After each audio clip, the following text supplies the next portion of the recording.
بات ہم شروع کرتے ہیں حضرت خدیجہ طاہرہ کے خاندان کے حوالے سے کہ ان کا خاندان کیسا تھا، چونکہ ان کے بارے میں ذرا کم بات بیان کی جاتی ہے۔ حضرت خدیجہ کے والد کا نام کیا ہے؟ خویلد۔ حضرت خدیجہ بنت خویلد کہا جاتا ہے، اس کا مطلب جناب خویلد ان کے والد بزرگوار کا نام ہے۔ کیا جناب خدیجہ طاہرہ کے ازدواج کے وقت جب نبی اکرم سے ازدواج ہو رہا تھا ان کے والد بزرگوار زندہ تھے یا نہیں؟ حیات رکھتے تھے یا نہیں رکھتے تھے؟ جو تحقیقی بات ہے وہ یہی ہے کہ وہ حیات نہیں رکھتے تھے، ان کا انتقال ہو چکا تھا۔ انتقال کیسا ہوا تھا اس حوالے سے دو روایتیں ہیں۔ ایک یہ ہے کہ ایک جنگ ہوئی تھی عربوں کے درمیان جسے جنگ فجار کہا جاتا ہے، اور بعض تاریخ دانوں نے لکھا ہے کہ حتیٰ نبی اکرم بھی اس جنگ میں شریک تھے، لیکن بہت کم افراد نے لکھا ہے، اکثر نے لکھا ہے کہ اس جنگ میں نبی اکرم شریک نہیں تھے۔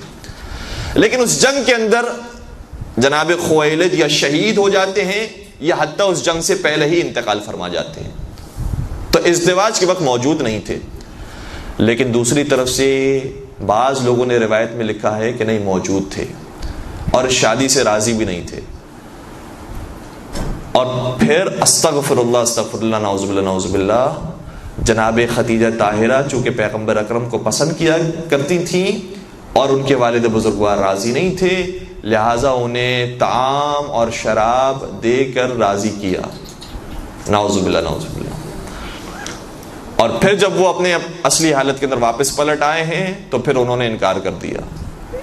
یہ صاف ظاہر ہے کہ اس طرح کی روایت دشمنی خاندان اہل بیت کے وجہ سے بیان کی گئی ہے، ورنہ ایسی روایت تاریخ کے بھی خلاف ہے، جو مشہور روایتیں ہیں متواترات ہیں ان کے خلاف ہے، لہٰذا ہم اس روایت کو قبول نہیں کریں گے۔ تو کچھ روایتیں تو بہت زیادہ واضح ہو کر آشکار ہو کر ہمارے سامنے آ جاتی ہے کہ یہ بات تو کسی بھی طریقے سے درست نہیں ہے، بڑے بڑے علماء نے اس کو رد کر دیا ہے، اور خود اہل سنت علماء نے بھی اس کو رد کیا ہے کہ ایسی بات نہیں ہو سکتی، تاریخ اس کی گواہی نہیں دیتی۔ لیکن کچھ باتیں ایسی ہیں کہ جس کے بارے میں ابھی بھی ڈاؤٹ ہے، وہ ان باتوں میں سے ایک یہ ہے کہ جناب خدیجہ طاہرہ کی عمر مبارک 40 برس کی تھی یا 25 یا 28 برس کی تھی۔ 40 برس کی عمر مبارک ہونے سے کیا ہمیں اعتراض ہے، اور اسی طریقے سے اگر 25 یا 28 برس کی عمر مبارک ہو تو کیا اعتراض ہے؟ کبھی کبھار تاریخ جب بیان ہو رہی ہوتی ہے تو اس کے اندر بڑی سیاست ہوتی ہے جو ہماری سامنے اتنے واضح طور پر نہیں آ پاتی۔ دیکھیں، ازواج نبی میں سے پیغمبر اکرم نے جو 9 خواتین سے شادیاں کی ہیں ان میں سے صرف ایک خاتون ایسی ہیں کہ جن کے بارے میں سب متفق ہیں کہ ان کی شادی اس وقت ہوئی تھی کہ جب وہ باکرہ تھیں، 2 شیزہ تھیں، بہت کم عمر میں ان سے پیغمبر اکرم نے شادی کی۔ وہ کون ہیں؟ وہ جناب عائشہ۔ لہٰذا یہ امتیاز جو انہیں حاصل ہو گیا تھا، اس امتیاز کو باقی رکھنے کے لیے ممکن ہے کہ وہ روایتیں کھڑی گئی ہوں کہ پیغمبر اکرم نے جب جناب خدیجہ طاہرہ سے شادی کی تھی تو وہ پہلے ہی 2 افراد سے شادیاں کر چکی تھیں، اور اس کے بعد جناب خدیجہ طاہرہ سے 40 برس کی عمر میں شادی کی۔ لیکن سوال ہمارا یہ ہے کہ حضرت خدیجہ طاہرہ کی جب پیغمبر اکرم سے شادی ہوئی تو پیغمبر اکرم اور حضرت خدیجہ طاہرہ کی شادی کو سن کر قریش کی عورتوں نے خدیجہ سے دوری اختیار کرنا شروع کر دی کہ جناب خدیجہ طاہرہ نے ایک غریب شخص سے، ایک ایسے شخص سے کہ جو یتیم ہیں، ان سے شادی کر لی ہے، اب ہم ان کا ساتھ نہیں دیں گے۔ تو جناب خدیجہ طاہرہ نے اگر پیغمبر اکرم ہی سے شادی کی ہے اور یہ پہلی شادی ہے تو بات سمجھ میں آتی ہے کہ قریش کی خواتین دور ہو جائیں گی جناب خدیجہ طاہرہ سے۔ لیکن اگر جناب خدیجہ طاہرہ پہلے بھی 2 مردوں سے شادی کر چکی ہیں جن کا کوئی خاص اسٹیٹس اور کوئی خاص مقام نہیں تھا، تو پھر قریش کی عورتوں کو تو اسی وقت ہی ان سے جدا ہو جانا چاہیے تھا۔ لیکن قریش کی عورتیں اگر ان کے ساتھ ہیں، اس کا مطلب یہ ہوا کہ ابھی تک جناب خدیجہ طاہرہ کی کوئی شادی ہی نہیں ہوئی تھی۔ جناب خدیجہ طاہرہ کی عمر مبارک ہی 28 برس کی یا 25 برس کی تھی، وہ شادی کی عمر تک نہیں پہنچی تھی، یعنی وہ شادی کی عمر سے گزر نہیں گئی تھی، 25 یا 28 برس کی عمر مبارک موجود تھی۔ بعض علماء نے صراحت کے ساتھ لکھا ہے، محرخین نے صراحت کے ساتھ لکھا ہے کہ ان کی عمر مبارک 28 برس کی یا 25 برس کی تھی۔ علماء اہل سنت بھی شامل ہیں اور اہل تشیع کے علماء بھی شامل ہیں۔ تو یہ ایک مختلف بات ہے، اختلافی بات ہے کہ جس کے بارے میں ڈیبیٹ ہو سکتی ہے، اس بات کو تحقیقی نظر سے دیکھا جا سکتا ہے۔ اگر کوئی یہ کہتا ہے کہ 40 برس کی عمر مبارک نہیں تھی تو ہم اس کی بات کو رد نہیں کر سکتے، ممکن ہے کہ 40 برس کی ہو۔ اگر کوئی کہتا ہے کہ 25 برس یا 28 برس کی عمر مبارک تھی تو ہم اس بات کو بھی رد نہیں کر سکتے، کیونکہ ممکن ہے کہ 25 یا 28 برس کی عمر مبارک ہو۔ ایک درود پڑھ دیجیے گا محمد و آل محمد۔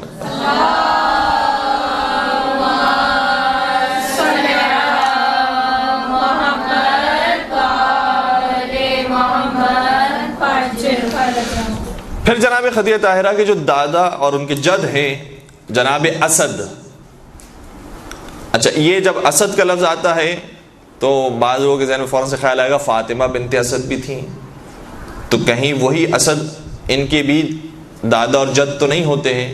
تو ایسی بات نہیں ہے۔ فاطمہ بنت اسد ان کے جو جد ہیں وہ اور ہیں، اور یہاں پر جو جناب اسد کی بات کی جا رہی ہے ان کے والد بزرگوار جناب عبد العزیٰ ان کا نام گرامی تھا۔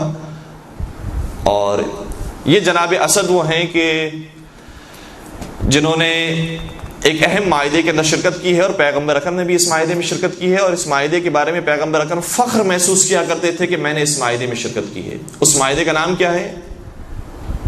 اس معاہدے کو کہا جاتا ہے حلف الفضول۔ اس قسم میں اور اس معاہدے کے اندر بات یہ طے ہوئی تھی کہ جب ہم ایک دوسرے سے دشمنیاں کرتے ہیں، ایک دوسرے کے مردوں کو قتل کر دیتے ہیں، تو کبھی کبھار جو مظلوم ہوتا ہے اس کے پاس اتنے پیسے نہیں ہوتے کہ قصاص ادا کر سکے، دیت ادا کر سکے۔ تو اگر اس کے پاس دیت کے پیسے نہیں ہوں گے تو ہم سب مل کر اس مظلوم کا ساتھ دیں گے تاکہ وہ دیت کی رقم کو ادا کر سکے۔ تو اس معاہدے کے اندر چونکہ مظلومین کا ساتھ دیا جا رہا تھا، محرومین کا ساتھ دیا جا رہا تھا، اور ستم دیدہ افراد کا ساتھ دیا جا رہا تھا، لہٰذا پیغمبر اکرم بھی شامل تھے اور جناب خدیجہ طاہرہ کے جد امجد وہ بھی شامل تھے۔ اور ظاہر سی بات ہے کہ پیغمبر اکرم کی عمر مبارک بہت کم تھی، جناب اسد کی عمر مبارک کافی زیادہ تھی، اور وہی سرکردہ افراد کے اندر شامل تھے کہ جن کے ساتھ بیعت ہوئی تھی۔ تو جناب اسد اسی طریقے سے معلوم یہ ہوتا ہے کہ پہلے ہی سے اخلاقیات کی طرف رجحان تھا، اور ان کی اولاد کا اسی طریقے سے اخلاقیات کی طرف رجحان تھا۔ جناب خدیجہ طاہرہ انہی کی نسل میں سی تھی، اور جناب خدیجہ طاہرہ کے بارے میں اور ان کے سارے آبا و اجداد کے بارے میں ملتا ہے کہ یہ سب آئین ابراہیمی کو مانتے تھے، دین ابراہیمی پر عمل پیرا ہوتے، اور پیغمبر اکرم کے اجداد کے بارے میں بھی یہی بات ہے کہ وہ بھی دین ابراہیمی کو مانتے تھے۔ تو قریش میں سے، مکہ میں سے کچھ افراد وہ تھے کہ جو بت پرستی نہیں کیا کرتے تھے، باقی سب بتوں کو پوجا کرتے تھے۔ وہ افراد جو بت پرستی نہیں کیا کرتے تھے ان میں جناب خدیجہ طاہرہ بھی شامل ہیں، جناب ابو طالب بھی شامل ہیں، جناب ابو عبداللہ بھی شامل ہیں، یہ پورا بنی ہاشم کا گھرانہ بھی شامل ہے، اور جناب خدیجہ طاہرہ کا گھرانہ بھی شامل ہے۔ البتہ جناب خدیجہ طاہرہ کے کچھ افراد وہ تھے کہ جنہوں نے جب یہ محسوس کیا کہ بت پرستی غلط عمل ہے تو وہ مختلف علاقوں میں نکل گئے صحیح دین کو تلاش کرنے کے لیے۔ تو بعض نے مسیحیت کو اپنا لیا، بعض نے یہودیت کو اپنا لیا، اور بعض جناب ابراہیم کے دین پر عمل پیرا ہوئے۔ البتہ اس زمانے میں جتنے بھی دین حق تھے انہی دین حق پر عمل کرنے والے یہ افراد تھے، ان میں سے کوئی بھی شخص ایسا نہیں تھا جو بت پرستی کرنے والا ہو۔ یہ ان کے خاندان کی شان میں سے شان ہے کہ یہ ابتدا ہی سے انہوں نے کبھی بھی بتوں کے سامنے سر نہیں جھکایا، کبھی بت پرستی نہیں کی، اور کبھی شرک نہیں کیا۔ اب ایک بات جناب خدیجہ طاہرہ کی مال و دولت کے حوالے سے دیکھیں، اب میں یہی تاریخ کی بات آپ کی بیان کروں گا۔ جب تاریخ میں بات کسی کے بارے میں بیان ہوتی ہے تو اتنی زیادہ بھی بیان کر دی جاتی ہے جو افراد کے قریب پہنچ جاتی ہے، اور کبھی تفریط پر بات آ جاتی ہے۔ جناب خدیجہ طاہرہ کے بارے میں ایک روایت یہ بیان ہوئی ہے کہ ان کے پاس 80,000 اونٹ موجود تھے، جنہیں وہ یمن، جنہیں وہ مصر اور جنہیں وہ شام بھیجا کرتی تھی تاکہ وہاں سے تجارت کرے، اور بہت ان کا مال و دولت، ان کی ثروت اتنی زیادہ تھی کہ جو مکہ میں کسی کے بھی برابر نہیں تھی۔ سوال یہ پیدا ہوتا ہے کہ حضرت خدیجہ کے پاس اتنی دولت آئی کہاں سے؟ کوئی معجزہ ہو گیا، کوئی کرامت ہو گئی، اتنی دولت کیسے آ گئی؟ جناب ابو طالب کے پاس دولت نہیں ہے، جناب عبداللہ کے پاس دولت نہیں ہے، بڑے بڑے قریش کے افراد کے پاس دولت نہیں ہے، جناب خدیجہ کے پاس دولت کیسے آ گئی؟ تو تاریخ کے مطالعے کے بعد یہ پتہ چلتا ہے کہ ان کے پاس جو دولت آئی تھی وہ ان کے والد بزرگوار سے میراث میں انہیں ملی تھی، اور اس میراث سے جو دولت ملی تھی اسی میراث کی دولت کو انہوں نے پروان چڑھایا ہے اور تجارت کے ذریعے، مزاربہ کے ذریعے اپنی دولت میں اضافہ کیا ہے۔ تو آپ محسوس کریں کہ جو دولت میراث کے ذریعے ملی ہو وہ اس قدر زیادہ تو نہیں ہو سکتی۔ جناب خویلد کے بارے میں اتنا نہیں آیا ہے کہ وہ امیر ترین افراد میں شامل تھے، جناب خدیجہ کے بارے میں آیا ہے۔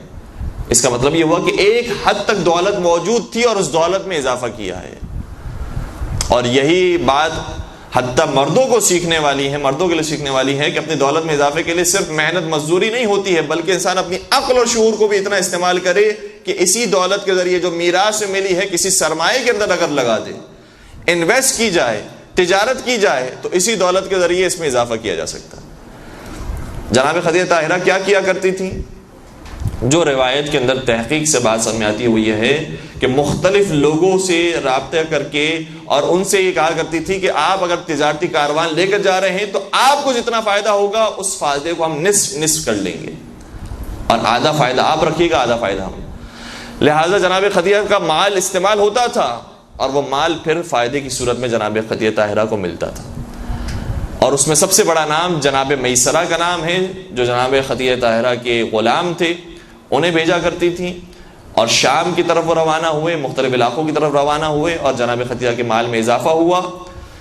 پھر میسرہ نے ہی اور اسی طریقے سے جناب خدیجہ طاہرہ نے محسوس کیا کہ اسی مکہ کے اندر ایک شخص ایسا پایا جاتا ہے جسے صادق اور امین کہا جاتا ہے، اگر اسے میں نے بھیج دیا تجارت کرنے کے لیے تو واقعاً بہت سود حاصل کر کے وہ آئے گا، بہت پروفٹ حاصل کر کے وہ آئے گا۔ لہذا پیغمبر اکرم سے حضرت خدیجہ طاہرہ کی ملاقات ہوئی، اور پھر جناب خدیجہ طاہرہ نے جب پیغمبر اکرم کو بھیجا ہے تو پھر اتنا مال جناب خدیجہ طاہرہ کی خدمت میں پیغمبر لے کر آئے جو اس سے پہلے کسی تاجر نے اور کسی غلام نے پیش نہیں کیا، وہ مال پیغمبر اکرم لے کر آئے۔ اور اس کے بعد سے جناب خدیجہ طاہرہ کے دل میں احساس پیدا ہوا کہ پیغمبر اکرم واقعاً صادق اور امین ہے، جو انہوں نے کام کیے تھے ویسے ہی عمل کر کے دکھایا۔ اور پھر جناب میسرہ نے جو رپورٹ پیش کی ہے کہ یہ شخص جہاں جہاں گیا، میں نے دیکھا کہ گرمی کا وقت تھا، دھوپ کا وقت تھا، ہم سب پر تپش محسوس ہوتی تھی، لیکن میں نے کیا دیکھا کہ یہ جہاں جاتا ہے بادل اس کے ساتھ ساتھ چلتا ہے۔ میں نے کیا محسوس کیا کہ کچھ درختوں کے قریب سے جب یہ گزرا ہے تو پھر درختوں سے آواز آ رہی تھی سبحان اللہ والحمد للہ ولا الہ الا اللہ واللہ۔ تو یہ شخص کوئی معمولی ہستی نہیں ہے۔ لہٰذا جناب خدیجہ طاہرہ نے پھر پیشکش کی۔ اب بہت ساری باتیں ہیں کہ جو ہماری شادی سے بڑی ہٹ کر انجام پائی ہے، ہمارے رسم و رواج سے ہٹ کر انجام پائی ہے، اور میں آپ کی خدمت بیان کرنے کی کوشش بھی کروں گا اور اس کے بعد زحمت تمام کر دوں گا کہ اس شادی کے اندر کچھ چیزیں ہیں کہ جو ہمارے رسم و رواج سے اور کچھ چیزیں ہیں کہ جو حتیٰ جاہلیت کے رسم و رواج سے ہی مختلف ہیں۔ سب سے پہلی بات یہی کہ جناب خدیجہ طاہرہ نے پیشکش کی۔ یہ بات ہمیں بتا رہی ہے کہ کبھی کبھار انسان اگر کسی کے اخلاق کو دیکھ لے، کسی کی دینداری کو دیکھ لے، کسی کے خوف خدا کو دیکھ لے، تو پھر اس بات کا انتظار نہ کرے کہ وہ پیشکش کرے۔ ممکن ہے کہ اگر انتظار کیا جائے تو پھر یہ بہترین رشتہ ہاتھوں سے چلا جائے، اور جو آج کل یہ ہو رہا ہے، بعض لوگ اتنا انتظار کرتے ہیں کہ ان کی بیٹیاں بڑی ہو گئی ہیں، بزرگ ہو گئی ہیں۔ اسی طریقے سے اگر لڑکوں کے اندر یہ بات پیدا ہو جائے اور اچھے رشتے ہاتھوں چلے جائیں تو بہتر یہ ہوتا ہے۔ جناب خدیجہ طاہرہ کی سیرت سے ہمیں درس ملا ہے کہ جب کوئی بہترین رشتہ نظر آئے تو پھر رشتہ مانگنے میں پہل کی جائے، چاہے وہ خاتون ہو چاہے وہ مرد ہو۔ البتہ طریقہ شائستگی کے ساتھ اپنایا جائے، جس طریقے سے جناب خدیجہ طاہرہ نے بھی اپنایا، اپنے چچا کو بھیجا اور پیغمبر کے چچا کے ذریعے بات ہوئی۔ جناب ورقہ ابن نوفل گئے ہیں اور سامنے سے جناب ابو طالب علیہ الصلوۃ والسلام آئے، اور اس طریقے سے رشتہ طے پایا ہے۔ دوسری بات یہ کہ جناب خدیجہ طاہرہ نے جس کا انتخاب کیا ہے وہ مال و دولت کے اعتبار سے بظاہر پست تھے اور مال و دولت ان کے پاس موجود نہیں تھا۔ تو یہ بھی ہمیں ایک بہترین نقطے کی طرف اشارہ کیا ہے کہ اگر تم صاحب ثروت ہو، تم صاحب دولت ہو، تو صرف دولت مندوں کے اوپر نظر نہ ہو بلکہ صاحب کردار کے اوپر نظر ہو، صاحب اخلاق کے اوپر نظر ہو۔ تو جناب خدیجہ طاہرہ نے پیغمبر اکرم کا انتخاب فرمایا۔ جو بالکل اس معاشرے سے بھی ہٹ کر تھا، اور آج کے معاشرے میں بھی عام طور پہ یہی سوچا جاتا ہے. کسی نے بڑا خوبصورت جملہ کہا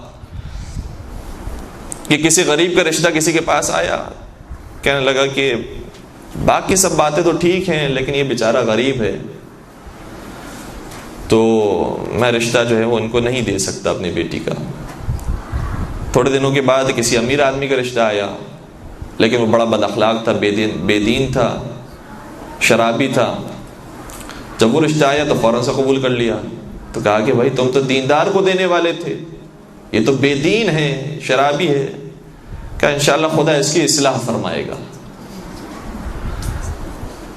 تو جب دین کا معاملہ آتا ہے تو کہتے ہیں انشاءاللہ پروردگار اصلاح فرمائے گا. دولت کے معاملے میں بھی یہی کہنا چاہیے کہ انشاءاللہ پروردگار اس کے مال میں رزق دے گا اور اسے دولت عطا فرمائے گا.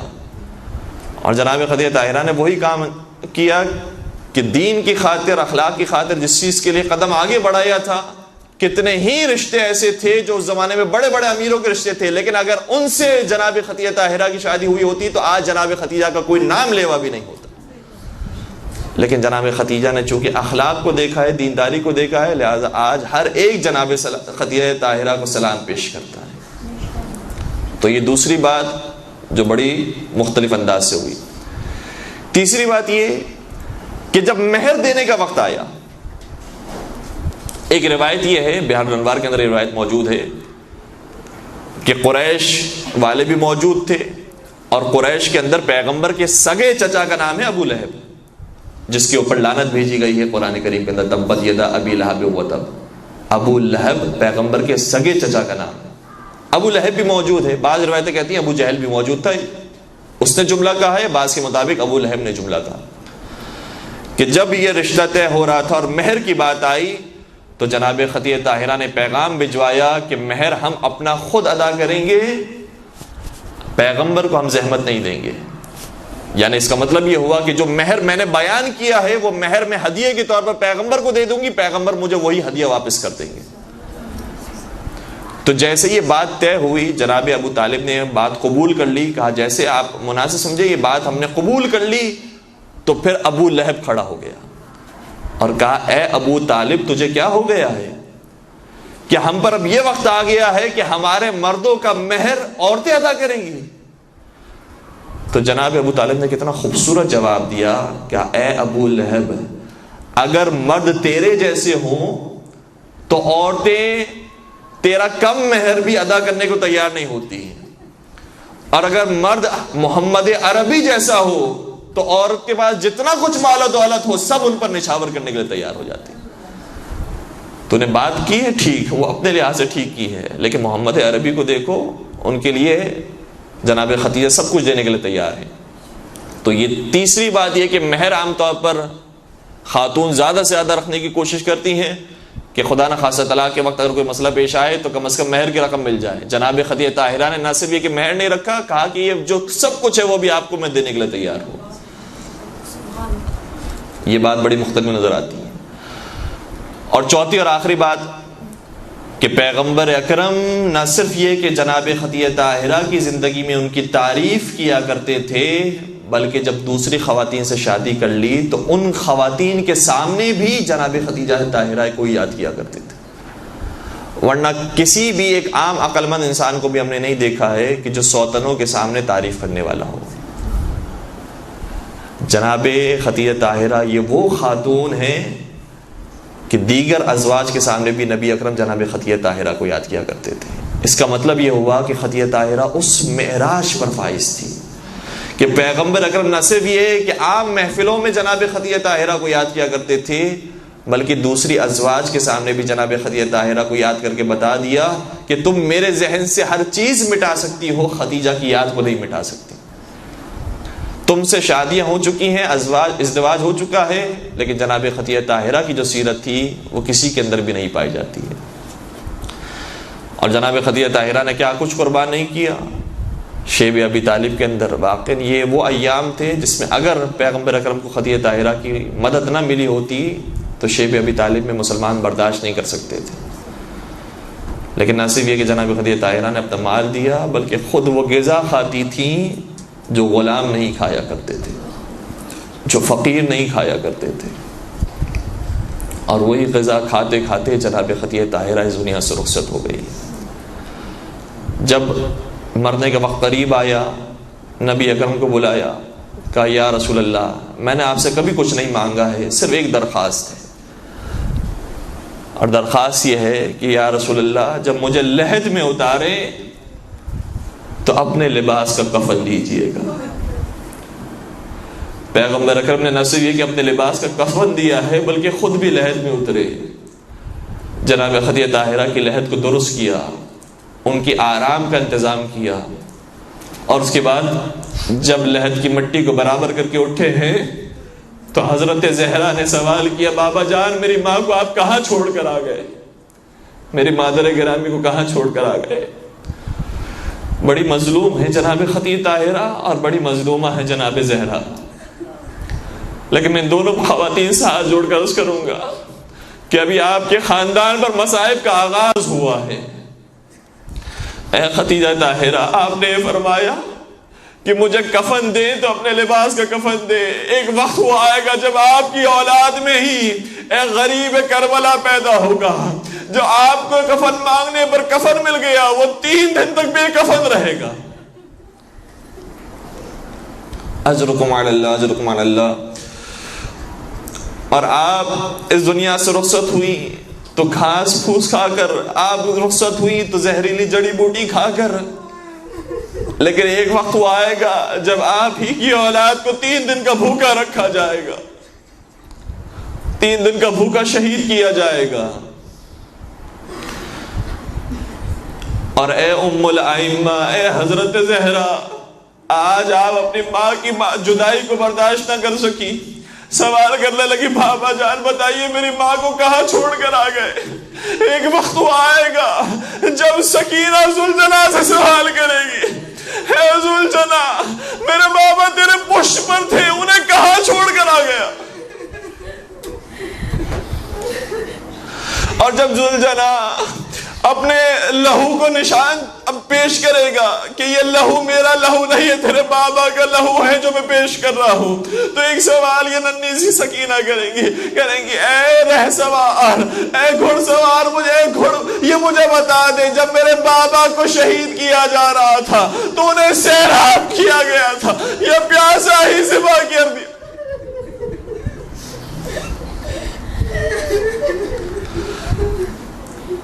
اے حضرت زہرا، آپ کو تسلی دینے کے لیے آپ کے شفیق باپ موجود ہیں، رحمت للعالمین موجود ہیں، جنہوں نے دلاسا دیا اگر تیری ماں زندہ نہیں ہے باپ تو زندہ ہے، یہ تیری کفالت کرے گا، تیری پرورش کرے گا۔